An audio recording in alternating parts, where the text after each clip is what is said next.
Right. Welcome, folks, to the penultimate lecture for our pre-1865 American Lit Survey. Today, I'll be talking about the slave narrative genre, since we are finishing our semester with Harriet Jacobs's Incidents in the Life of a Slave Girl. But I'll be talking about the slave narrative genre in relation to a particular scholarly text called Scenes of Subjection by Saidiya Hartman. So this lecture is going to kind of be an overview of a literary genre that we're reading in class with reference to some scholarly material that, were this a graduate seminar or even an upper level undergraduate seminar, you might read a chapter of. So that's the idea for today's lecture. Okay, but first, some notes on the slave narrative genre. I'd have here on the slide the two most famous slave narratives in a lot of ways. Frederick Douglass's narrative of the life of Frederick Douglass. We read Douglass earlier this semester. He famously wrote three autobiographies. Narrative of the Life is the first one that he writes, um, and it is a narration of Douglass's childhood, growing up under slavery, and then his self-emancipation uh, and escape north.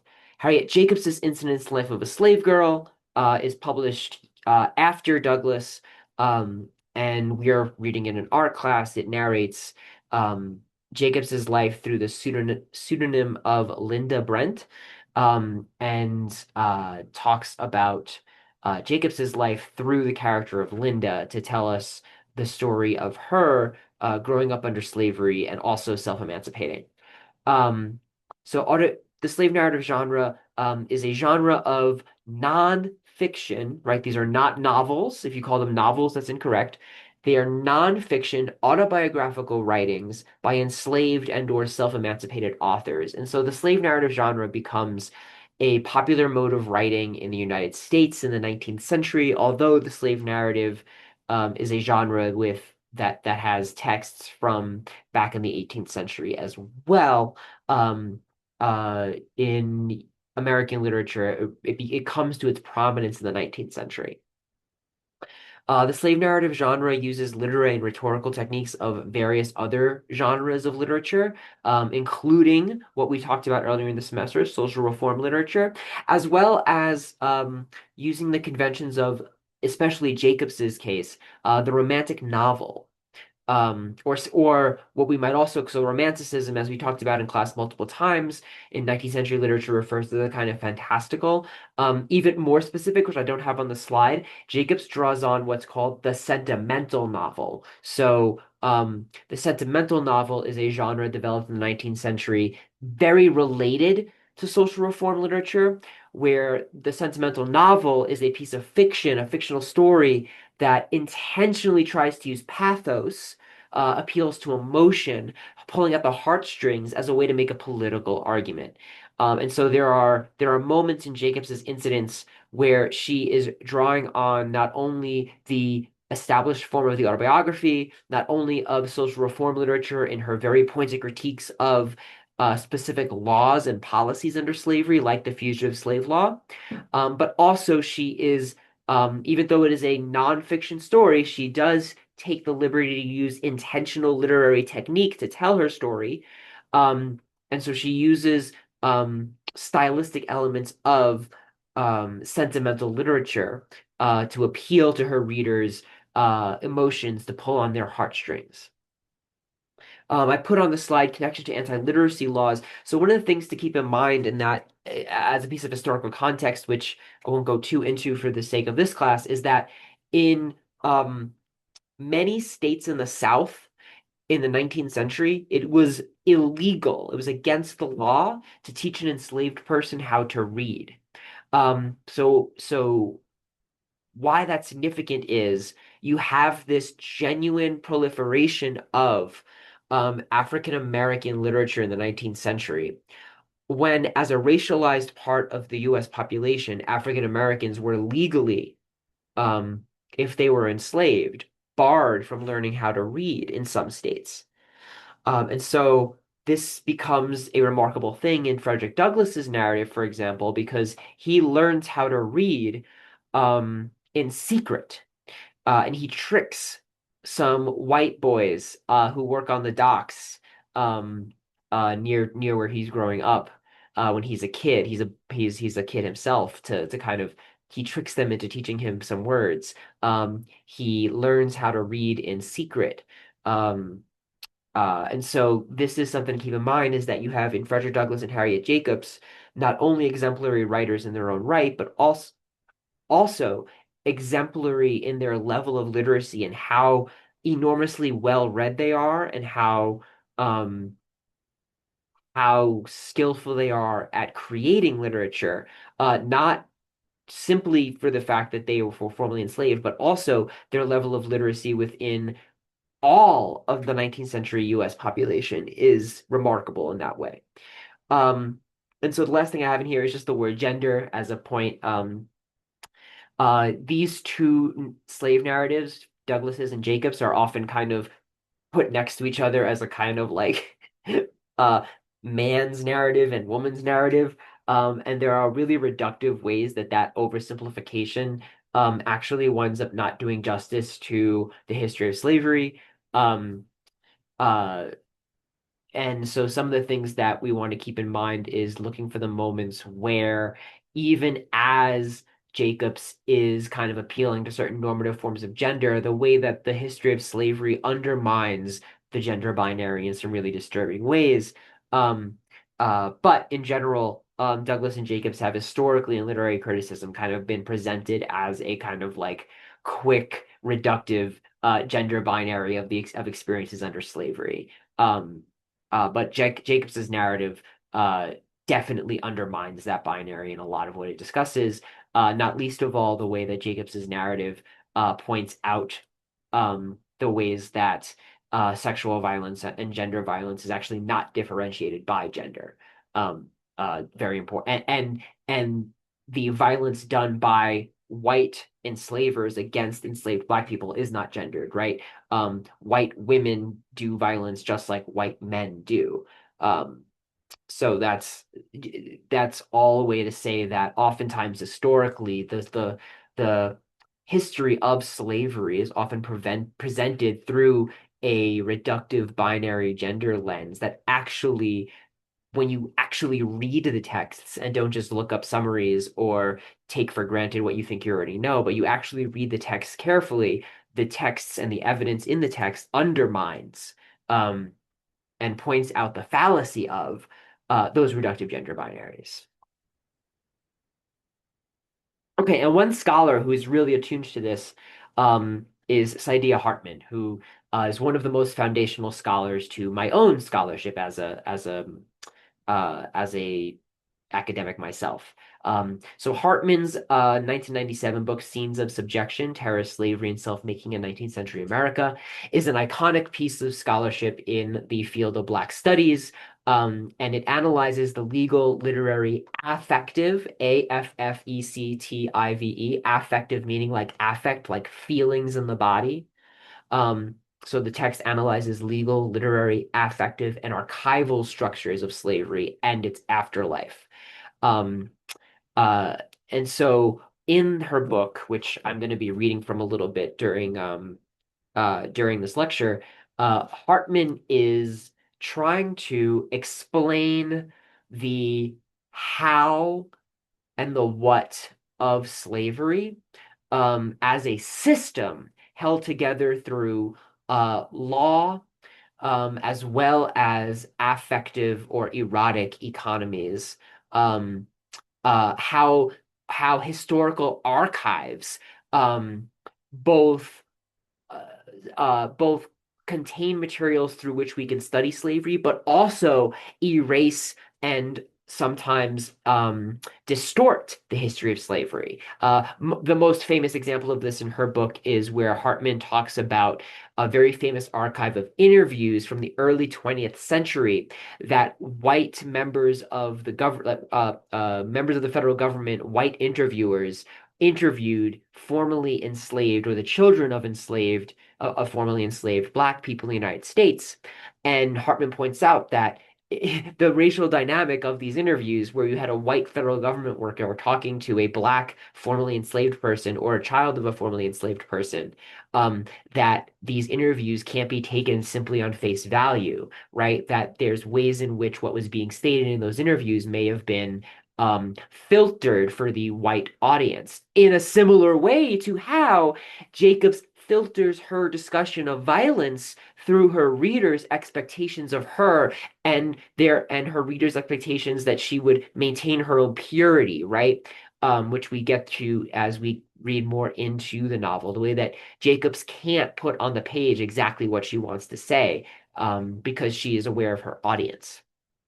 And so Hartman analyzes these aspects of slavery, and presents us a rigorous account of a system that is not unknowingly evil, right? I really want us to understand in this class that as horrified as you might want to be by, and you should be, by the racism of slavery and how violent it is and how terrible it is, um, it is a system with a logic and with a purpose, even as evil as it is. We don't want to dismiss slavery as like, oh, those crazy, evil, terrible white people back then.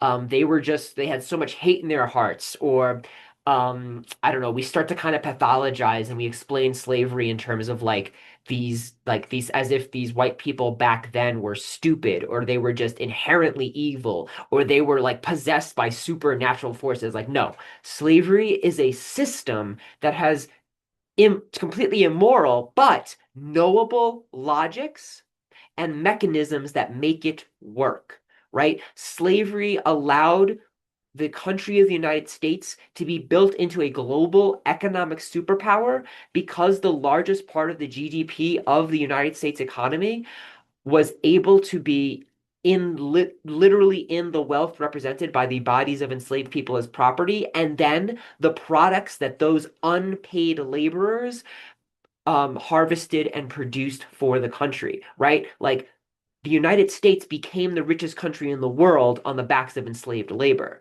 So there's an actual very cold economic logic to the system of slavery. It is not just random evilness. It is not just some people have hate in their hearts, right? Generations of people have benefited. The United States as a whole has become a global economic superpower because of um, the vicious labor exploitation of slavery. And then all of the racism that goes into it to maintain that system. So, just a way of saying, like, something that Hartman's book and books like hers, what these books do is they force us to confront slavery not as this pathologized thing that we can't possibly understand because it's so evil, but as this system that has, as disgusting and horrible as it is, a cold logic and epistemology to it that we must grapple with, right?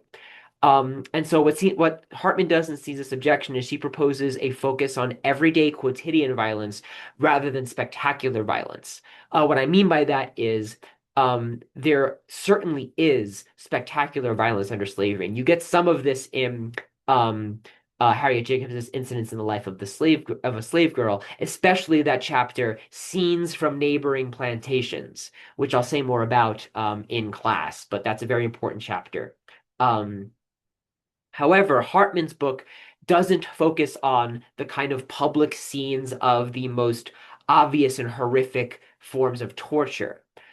Instead, she focuses on the kind of everyday violence, the kind of psychological violence, the kind of physical violence um, that doesn't end an enslaved person's life, precisely because it is violence that is meant to keep the enslaved terrorized on a day-to-day basis.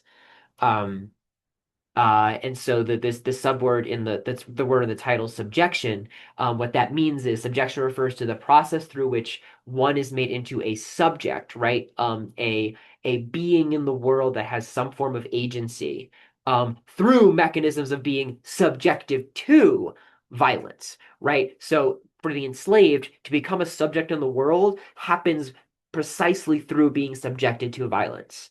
So that's kind of one of Hartman's thesis statements. And so in chapter 3 of Seasons of Subjection, which is titled Seduction and the Ruses of Power, Jacobs specifically discusses Harriet Jacobs's incident in the life of a slave girl. So chapter 3 discusses a whole bunch of things, including specific laws and court cases, but the latter third of the chapter is about Harriet Jacobs.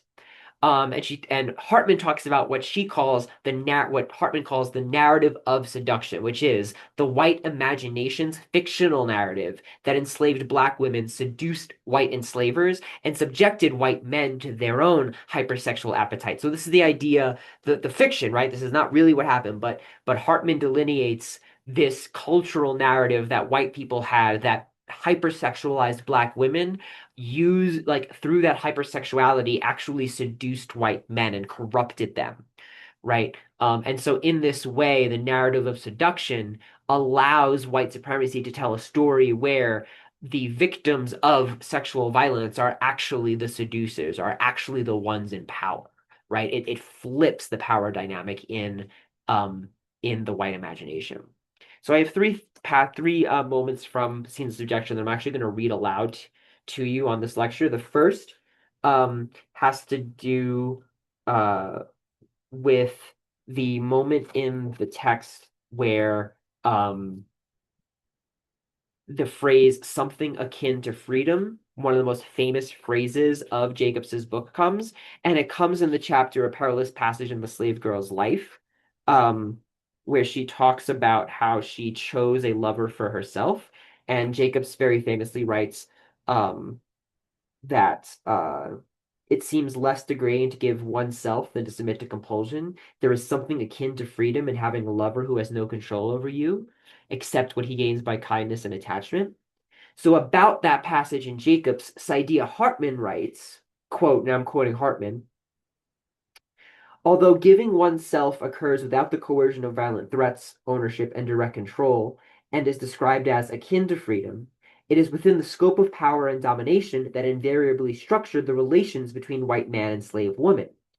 It is important to note, says Hartman, that it is not equality or the absence of constraint that is celebrated in this inscription of calculation, but the possible gains to be made within the context of domination. And I want us to have that phrasing in our minds when we think about Jacobs's incidents, because the point is that or Hartman's point is that we get rid of binaries between either kind of heroic agency and resistance versus complete domination and surrender, and instead understand that what we're looking at is um, a context of complete and total racial domination in which it was still possible for um, individual enslaved people to not have their humanity completely destroyed and to still make choices and maneuver within the context of domination. So it is Hartman is asking us to reject the binary between reading something like Incidents in the Life of the Slave Girl for the moments of saying like this is like unambiguous resistance and overcoming versus oh overcoming was always impossible and it's pointless what she was doing, right? It's more complicated than that. Um, the next thing I have on here says elisions in the text, and elisions meaning like erasures or what's passed over. Um, wind up indicating sexual violence. And I have the stakes of close reading. And what I mean by that is in this chapter, Hartman close reads multiple moments of Jacobs's text.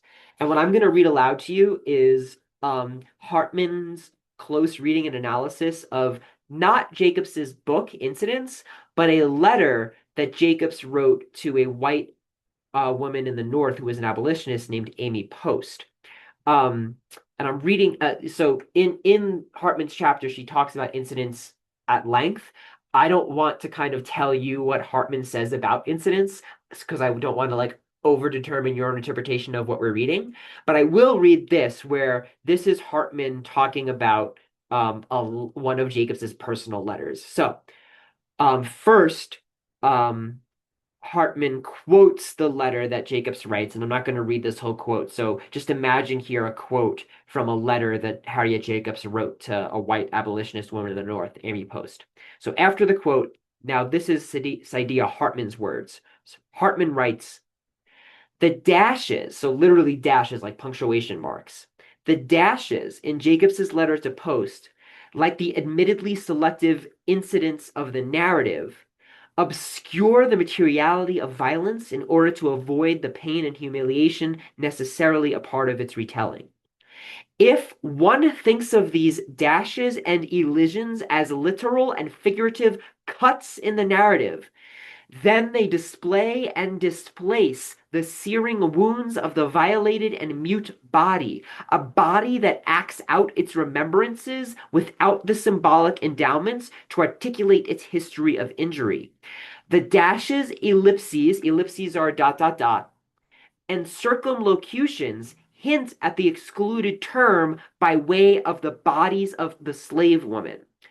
The bodies of these women are textual enigmas to be interpreted by the reader since they are literally pregnant with the secrets of slavery. These figures dramatize the predicament of embodiment. The sheer magnitude of violence exceeds the scope of the representable and prevents a full disclosure of slavery's crimes.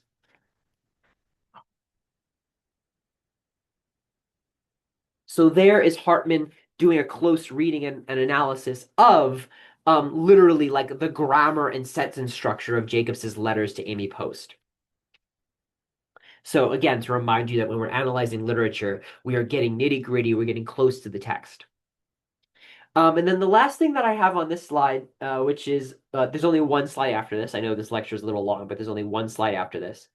But the last thing I have in this slide says theorizing gender in slash under slash after slavery. And so Scenes of Subjection, the book, is as much a book about gender as it is about race because, as we've talked so much about in this class, gender and race are inseparable. They're not merely two things that like both matter. They are actually inseparable because as Sojourner Truth's speech taught us, that the word woman in the 19th century actually didn't apply to Black women. Um, so Hartman theorizes gender under and in and after slavery, and she has a couple of um, quotes that I want to unearth for you, just to kind of let you hear the short quotes themselves, and then I'll say something quickly about these quotes, and then just move to the conclusion of the lecture. But some of the things that Hartman writes, and all of these quotes come from just 2 pages in the book, right? The whole book is about this stuff, but just from 2 pages. Hartman writes,